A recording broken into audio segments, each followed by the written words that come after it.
Welcome to the Champions of Active Women podcast.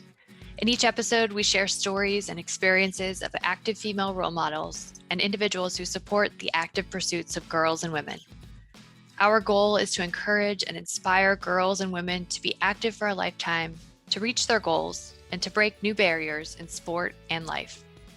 This podcast is brought to you by the Active Women's Health Initiative in the Sports Medicine Research Institute at the University of Kentucky. The mission of the Active Women's Health Initiative is to optimize health and promote physical activity and wellness for girls and women across the lifespan. If you enjoy this podcast, you can make a donation to the Active Women's Health Initiative at uky.networkforgood.com. Your contribution helps us empower all girls and women to find their inner athlete and become athletes for life. Welcome to another episode of Champions of Active Women podcast. I am Savannah Black, and today I'll be your guest host. It is my privilege to introduce our guest and my colleague, McKenzie Watson. McKenzie is a second-year graduate student in the University of Kentucky's Sport and Exercise Psychology program. McKenzie earned her undergraduate degree in Integrated Strategic Communications with a minor in Family Sciences from the University of Kentucky. From 2015 to 2018, McKenzie was a student athlete on the University of Kentucky's volleyball team and won not one, but 2 SEC championships. After graduation, she began interning within the UK Athletic Department's Student Athlete Experience Division with a focus on community engagement. This internship blossomed into a graduate assistant position that she now holds. Upon completion of her master's degree in sport and exercise psychology, she plans to pursue a career focused on the student athlete experience in a Division I athletic department. Hi, McKenzie. I'm so happy to have you joining us today. To start us off, please tell me about your own sport and physical activity experiences. Who were the people in your life who supported your participation in athletics? Yeah, absolutely. Thank you so much for having me. I'm super honored to be on the podcast. So my sport experience and my healthy, active lifestyle started when I was really young. I have an older sister who was into sports. She's 4 years older than me. So she was into softball. She played volleyball. She played soccer. So she kind of got me into sports in general. And then she was more serious about volleyball. So I was the annoying little sister that would come practice with her team. She probably hated it, but that's kind of how I got into the sport of volleyball, was through my sister and just watching her compete. From a young age, I started playing when I was 4. She was 8, so she was getting into volleyball. So I started playing volleyball when I was 4. And again, was that annoying little sister that would come to practices and practice with my older sister's team. But that's kind of how I got started. Oh, that's awesome. So was it just you and your sister having time to play together? Or what exactly was it about volleyball that you loved? Yeah, good question. So my sister would be outside playing against the wall, and she would actually take me through practices, like in our grass. She would like hit balls at me. She would serve balls at me. We would work on like my passing technique, defense, like all of the things with a little volleyball outside in our front yard. And it just stuck with me. I just remember like loving the competition, loving the team aspect of volleyball, and loving the drive that I got from playing volleyball. I started at a really young age, so I don't really remember having to choose volleyball until I was around 12.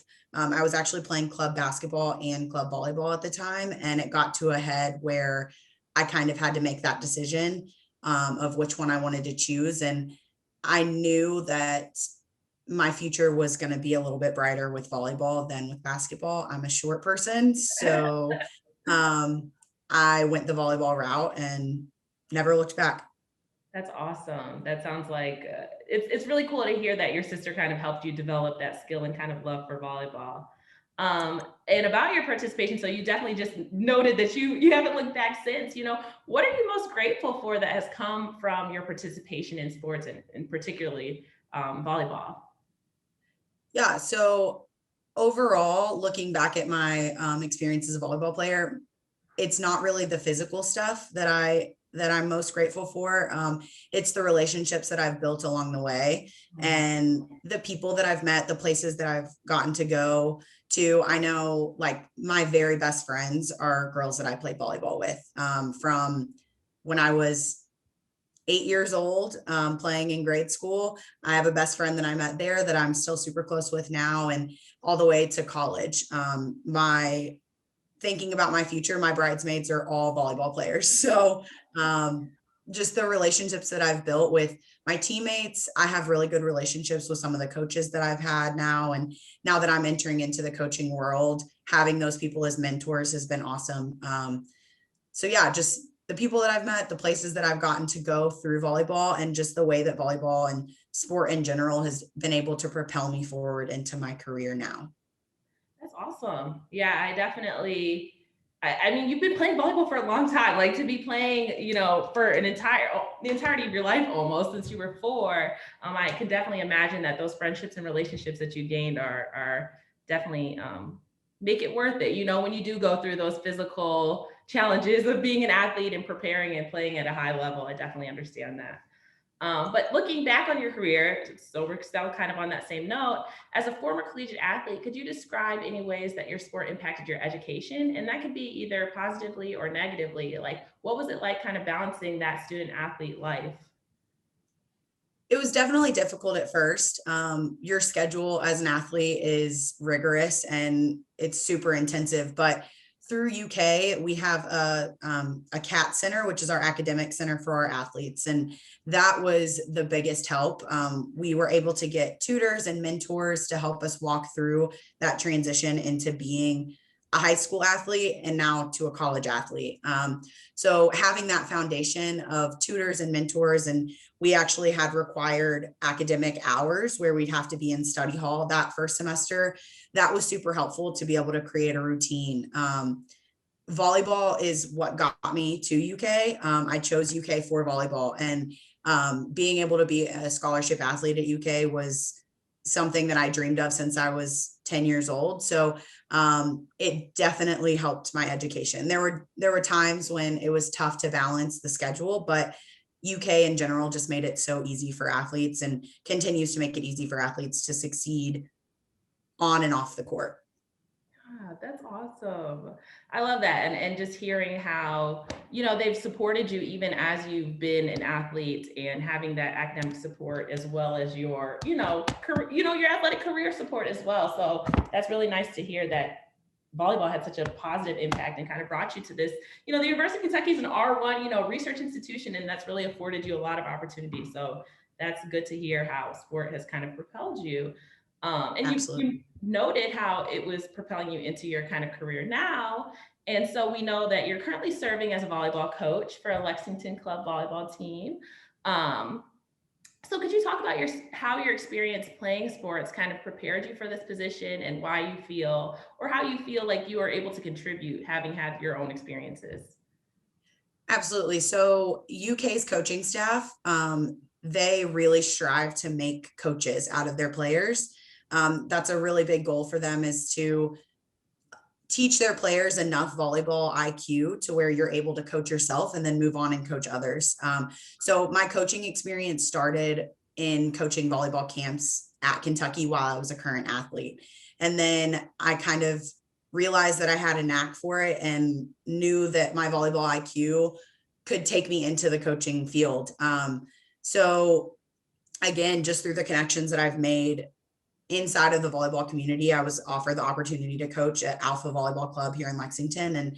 And having that background and that knowledge of a player and having that perspective of a volleyball player growing up in the club scene, I think it just helped lay the foundation for how I was coached and being able to take the best and the worst experiences of how I was coached and being able to mesh those and make sure that I'm giving the best opportunity and the best experience for the 10 girls that I coach now.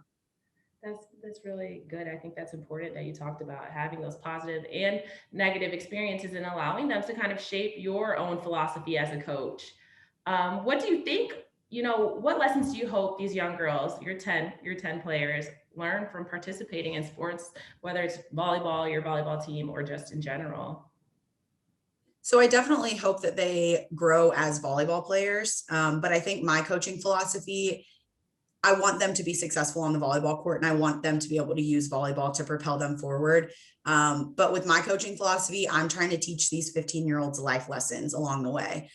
Sport is such a tool to be able to teach those intangible lessons in life that non-athletes might have to learn a different way. But it's really cool to be able to use sport and apply these life lessons like communication, like work ethic, like effort, and using them inside of tangible drills that we're doing in practice, but then being able to take a step back and teach these girls, like, if you want to make it to the next level, you have to do these intangible skills and you have to develop them now, because that's what's going to propel you. I think there's so much focus on the tangible skills inside of sport. And I'm trying to teach my girls that those only get you so far. You have to be able to be a good teammate. You have to be able to work hard. You have to be able to communicate well. And if you can do that on the volleyball court, those skills can be transferable to your education, to your work and your career field. So the non-volleyball skills are what I'm hoping my girls get out of this season with me. Yeah. And you kind of touched on this next question that I have for you, but your story is so kind of relatable in that your older sister was playing and, you kind of grew into it. You practiced in the front yard. Like that kind of story is something that I feel like a lot of young girls can really relate to. And so many of the athletes that you're probably working with are really looking to you as kind of a female role model in a sense, because you did make it, you played at the collegiate level, you won 2 SEC championships in your time, like you had a very successful volleyball career.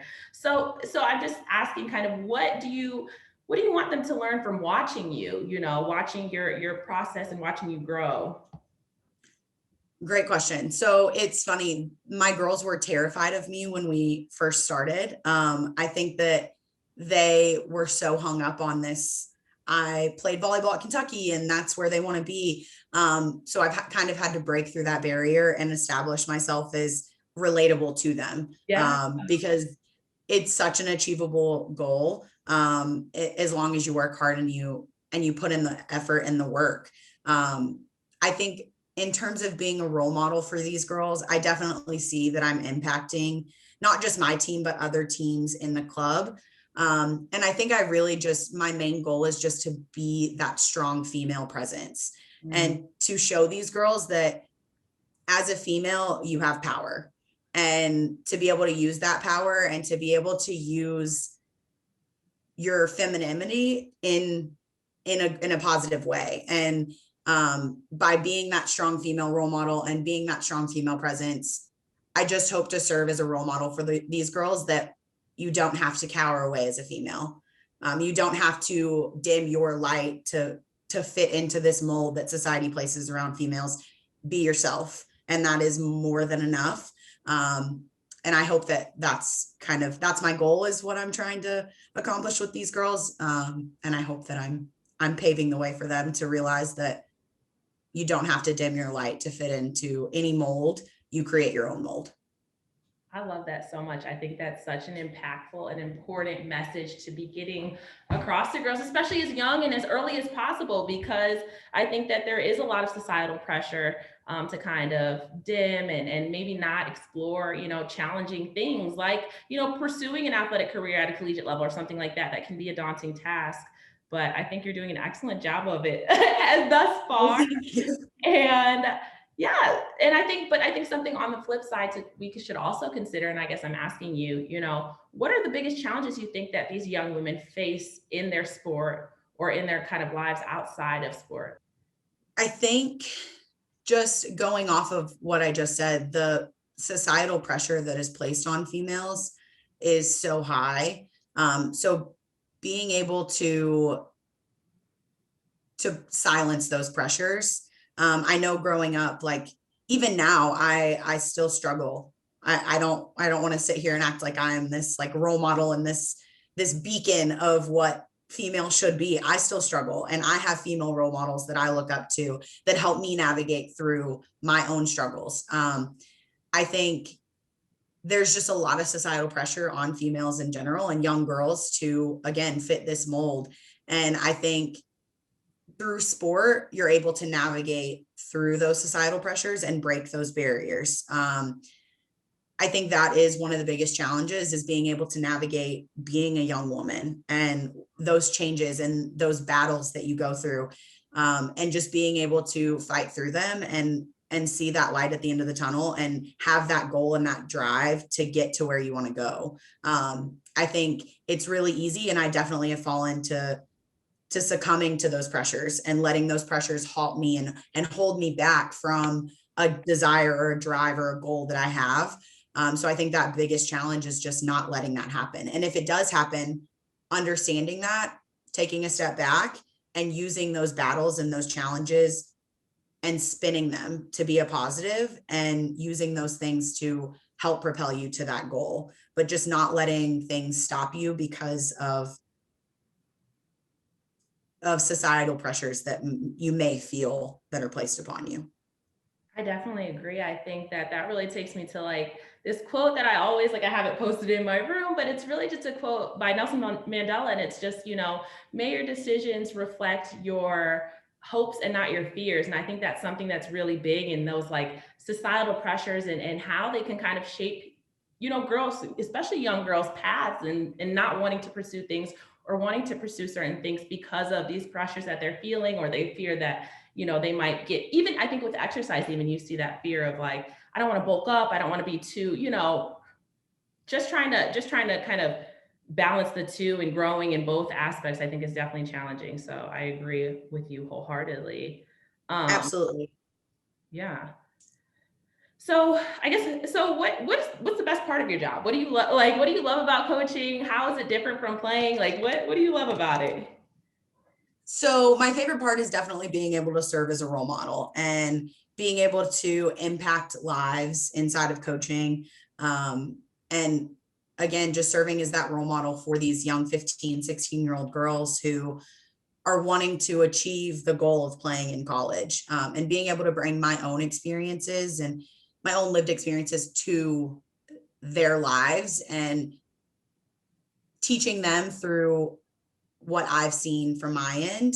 And again, through my lived experiences, just being able to help them navigate through being a 15-year-old and helping them navigate through being a 15-year-old female, and using sport to be able to navigate through that. And again, just using sport to propel you forward, because there's so many life lessons that you learn in sport. So I think that's my favorite part, just being able to impact young women's lives and serve as that role model. Yeah, that's a valuable part of your job. I think that definitely makes the challenging parts worth it, when you know that overall you're going to have a positive impact on these girls and their lives and what they have going on. So I think that's awesome. What is it like being, going from an athlete to very rigorous, structured lifestyle to being kind of in graduate school? How, if at all, is it affecting your current health decisions? Great question. I reflect on this all the time. So like you mentioned, being a college athlete, you are under such a rigorous training schedule. We lift in season twice a week. We practice every single day for 2.5, 3 hours. So you're constantly moving, you're constantly training. And when you're not practicing, you're playing in matches. So it's very rigorous. It's very structured and very scheduled. So when I finished volleyball in 2018, I kind of took a hiatus from being active, and stepped back, and I didn't work out very often. I started eating whatever I wanted. And it was a freeing moment, because I didn't have those pressures of being a college athlete, but that quickly ended for me. And I realized that that was not the lifestyle that I wanted to live.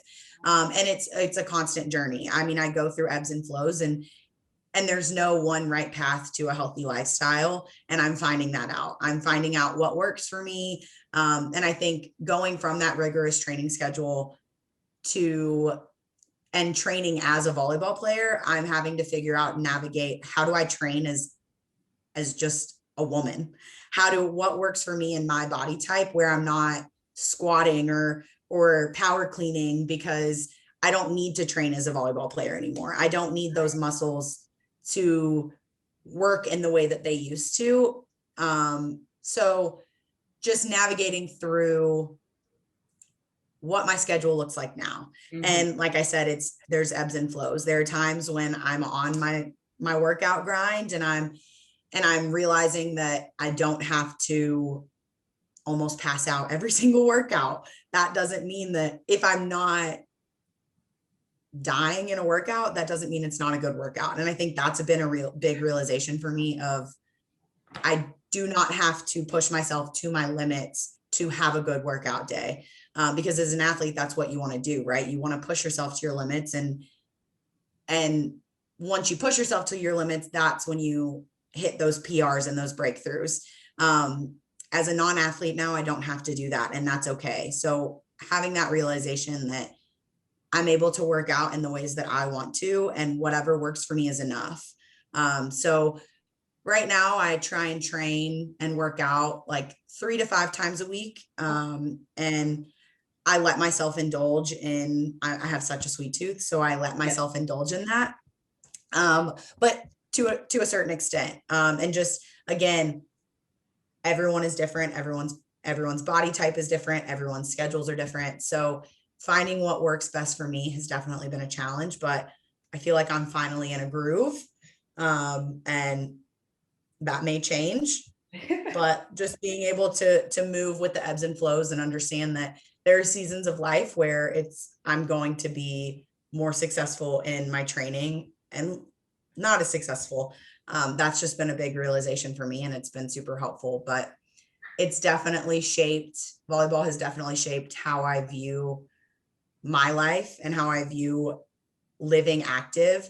And taking that break away from that lifestyle really opened my eyes to the opposite side of the spectrum and understanding that I can be somewhere in the middle, and that's perfectly okay.